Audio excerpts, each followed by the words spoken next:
there YouTube, Ken, Marlowe Bricks here, and I got a box in the mail. So, let's see what's in it, huh? Now I did cut the packaging, but I haven't really gotten into it because I was waiting for you. Packing slip. It's from, this company name? It doesn't even say it on the packing slip. How mysterious. I bet it says it on the box. It says Sanitary Design Solutions. Interesting, huh? So, there it is. Brick tracks. There's 3 boxes in here. Very nicely packed. Cool little shipping boxes, little inventory boxes. It is Lego train track. Imagine that. Brick tracks. So I have a bundle of curves. I have a little box of odd shaped pieces. They're even been sealed inside the bag, so that way they don't get loose. You know exactly what you got. This is a combination of, looks like some half-size straight track. So 2 pieces makes 1 straight. We have 4 of those. We have some quarter size, so it takes 4 of them to make 1 straight. And we have, looks like 8 of those ones. And this was all 1 item SKU for all these straight pieces. And then we have, looks like 5 pieces of, I think they're 1/8, if I remember right, so we can snap them together. Nope, they're even smaller than that, so maybe it's, or they're not. I don't know, let's see how many it takes. So 2 of them is smaller than a 1/4, but 3 of them is bigger than a 1/4. So it looks like they are, 5 of them makes up for a half. Oh, there's a couple more back there. So 5 of them make up for a half, and I don't see any more flying around, so I have 8 of those total. So that's a 1/10, I guess, 1/10 of a straight. So obviously the studs might not line up very well. We can find a little piece of plate or something, or a little piece of Lego like that one right there. Let's see. Nope, the studs don't line up very well. So it's on a, looks like about a 1.5 stud marker. So it's hitting the stud post here. So if I try to snap that in, it's hitting the post there. It's kind of hard to see on the camera, but I think you can see it right there. It's hitting there. So it doesn't quite line up right on that, but that's all right. It's a cool transition piece, so that way when track doesn't line up, you can have an option. This is the quarter piece, so we can see how well it lines up. And it lines up and it snaps in. It's really nice and secure, actually. I like that. That's a good fit. So this is from Bricks Tracks. They have a custom, I believe this is 3D, or not 3D printed. I believe this is injection molded. So it has a custom BT on there for Brick Tracks. They snap together well for the these little 1/5 pieces. So let's find out. So now I got 2 boxes. So I've only unpacked 2 of the boxes so far, right? So I'm guessing you can probably imagine what's in this last box.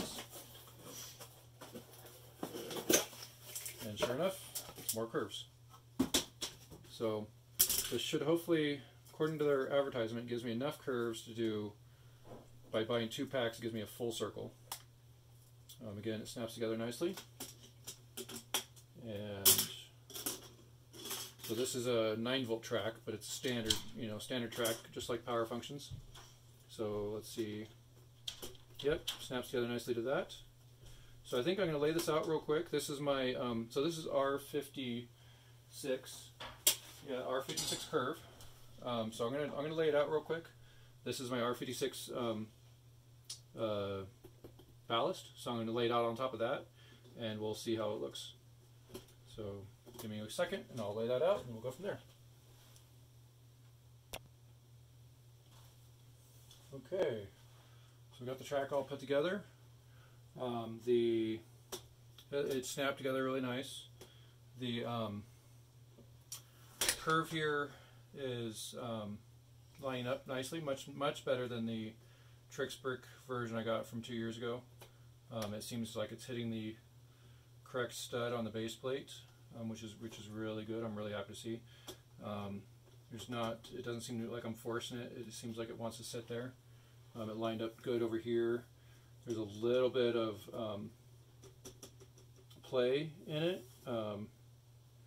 like where I have to push it down just a tiny bit, and I have to snap it in a tiny bit, but it's not bad. I'm happy with it. I would probably buy it again. I'll have to do some ballast on it and see how the ballast looks. And the guide that I have for ballasting is for the other type of track, so we'll see how. I'll have to do some experimentation to see if I can use that guide for this one. That's from l-gauge.org. I believe it's put together by Pinlug. So I'll have to see if that guide works, or if I have to do something similar to what I do for this one. So this is your standard, I believe it's R40. This is your standard LEGO track curve, and then this is the aftermarket LEGO track curve at R56. So you can kind of notice the difference. The really nice thing is that it looks good put together when the two are next to each other. It looks like it's supposed to. It looks like they're nice parallel tracks. So I think it's a good solution. I think it'll really work well. So just to test it out, because hey, we got LEGO track down, we got to play with it, right? I put 2 trains on the track. So let's see if I can get them going the right way, and we'll watch them go around the curves. And I think they look really good together.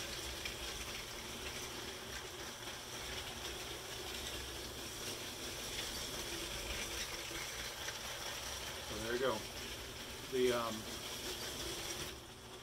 This one here, the Marisk, was I missed out. It was during my Dark Ages that this one came out. You notice it does have an extra car. I bought the original set, which was the engine, the first car, and the last car here from my local Bricks and Minifigs used a LEGO retailer, and then I was fortunate that when I went back in, they had a spare car, just a loose car, so I was able to buy that as well. And so I think I got a good price on it, and I was really happy about that. So remember, and that's not a chain. I mean, it's a franchise. So my local retailer is independently owned. So just remember to support your local vendors. You don't always have to go to LEGO to buy stuff. You can go to these small guys, these local guys, and still shop local. But I was really happy that they had it, because this is a set that I was really sad that I missed out on when I was looking back at the sets that they had that came out while I was in my Dark Ages. So I think that the Marisk, being a longer train, looks really good on these wider curves. I think that if I did the Hogwarts, the big engine, I think it'd look good on the wider curves. I will probably end up doing it on the tighter curves, because I'm leaning towards doing it with 9-volt, and I think it'll for extended runtime at the shows and at displays, I think the 9-volt's going to be the way to go. Unfortunately, I believe, so brick tracks, like I said, I think it's injection molded.